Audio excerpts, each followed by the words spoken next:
Rotten Stormy Daniels just woke to worse news of her life, Trump's forcing her. The saga of Stephanie Clifford continues. Clifford is better known to most Americans as Stormy Daniels, or the former adult film actress who claims she had an affair with President Donald Trump more than a decade ago. Recently, both the New York Times and NBC News reported that Trump's attorney Michael Cohen filed a restraining order against Daniels in an effort to prevent her from speaking publicly of her affair with Trump. The order was a result of arbitration between the two parties, with the end result being a non-disclosure agreement, NDA, issued by a California arbitrator. The NDA was signed by Daniels in October 2016, whereby she accepted $130,000 in exchange. At the time, Daniels was in talks with both Slate and Good Morning America to share her story in return for significant monetary compensation, of course. A left-leaning election watchdog known as Common Cause has now petitioned the Federal Election Commission, FEC, as well as the Justice Department to investigate the $130,000 payment to Cohen. The group claims the payment could constitute some sort of in-kind contribution to the Trump campaign and therefore should have been disclosed to the FEC. Daniels has stated her previous relationship with Trump was of a consensual nature, beginning in 2006 during a golf tournament in Lake Tahoe, Nevada. It soured after Trump did not secure a spot for her on The Apprentice. Now Cohen is accusing Daniels of violating the deal, and it could cost her some serious cash. The NDA details that Daniels is to fork over a cool $1 million in damages if she chose to breach it, per incident. Cohen states that Daniels has breached the agreement more than 20 times and he plans to go after her for a minimum of $20 million in accordance with NDA. Daniels, however, states, "Not so fast." Her attorney Michael Cohen filed a lawsuit in Los Angeles Superior Court in an effort to invalidate the NDA she signed in 2016 on the basis that Trump never signed it just days before the November 2016 election.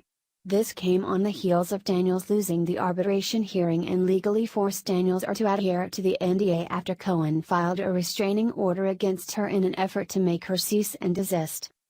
Stormy Daniels restraining order by anonymous JJ6 lawn script. Daniels has also argued previously that she should not be bound by the agreement because Trump never signed it. Pseudonyms were used to sign the agreement in the names of Peggy Peterson and David Dennison, since court documents are a matter of public record and subject to unwanted media attention, which is the purpose of the agreement in the first place, to avoid public knowledge and disclosure. Cohen is represented by attorney Lawrence Rosen.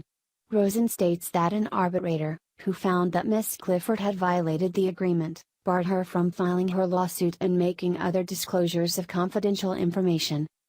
Avenatti wants to make up the rules as he goes along and states the restraining order dated February 27 is not valid due to Cohen's own breach of the terms of the NDA when he publicly spoke about paying Daniels $130,000 last month. "I think it's time for her to tell her story and for the public to decide who's telling the truth," Avenatti stated, adding that his client would proceed with her lawsuit in open court. The restraining order did leave open the possibility of potential future modifications in the future should they become necessary. In what once appeared to be merely another nuisance lawsuit, things are heating up and getting serious, as Daniels is now being asked to publish all manner of text messages, photos, and video she may have of the president. The left-leaning mainstream media meanwhile is eating this up and then wonders why many do not take them seriously. For example, CNN ventured to Fort Lauderdale, Florida, where Daniels was performing at the Solid Gold Gentlemen's Club. During an interview, Daniels stated crowds have been small, but she is getting far more bookings. The same thing happened in New York at a Long Island strip club known as Gossip Club New York, where Daniels performed and crowds failed to materialize. The New York Post reported of the event, stating around midnight, Daniels came out wearing a Little Red Riding Hood costume and flaunted her curves to the crowd. "Anybody ready for Stormy Daniels? Make some noise," the DJ announced to a silent room. Daniels engaged the crowd and accepted tips in discreet places until she eventually dropped Little Red's Riding Hood to unleash all her assets. "This is horrible," one patron said during the performance. Another stripper slammed the appearance, which included 80s dance music, as a cliché throwback. "It was trashy," the stripper said.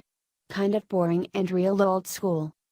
And clearly, the money is not getting any better, as Daniels recently started a crowdfunding page on crowdjustice.com.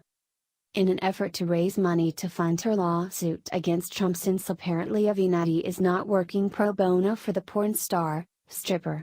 So far she has raised more than $171,000 from various donors, and it looks like she might need every penny.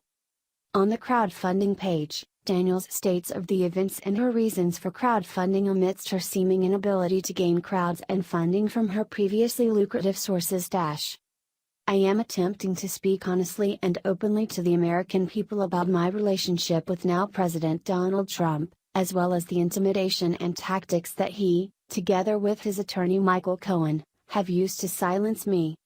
In order to tell my story, I have had to file a public lawsuit in Los Angeles, California, in an effort to void a non-disclosure agreement, NDA, that Mr. Trump never signed and yet is trying to use to intimidate me. Rather than agree that the NDA is invalid, thus allowing me to talk, Mr. Trump and Mr. Cohen have instead attempted to hide the facts from the public using a bogus arbitration proceeding and have threatened me with millions of dollars in damages, $1 million each time I speak out, if I tell the truth about what happened. I recently made an offer to return the $130,000 I was previously paid if it was agreed that I could simply tell the truth publicly. Mr. Trump and Mr. Cohen did not even bother to respond. I need funds to pay for attorney's fees, out-of-pocket costs associated with a lawsuit, arbitration, and my right to speak openly, security expenses, and damages that may be awarded against me if I speak out and ultimately lose to Mr. Trump and Mr. Cohen. I am more fortunate than many, many people in this country. And for that I am grateful. But unfortunately, I do not have the vast resources to fight Mr. Trump and Mr. Cohen alone. Thank you for supporting me.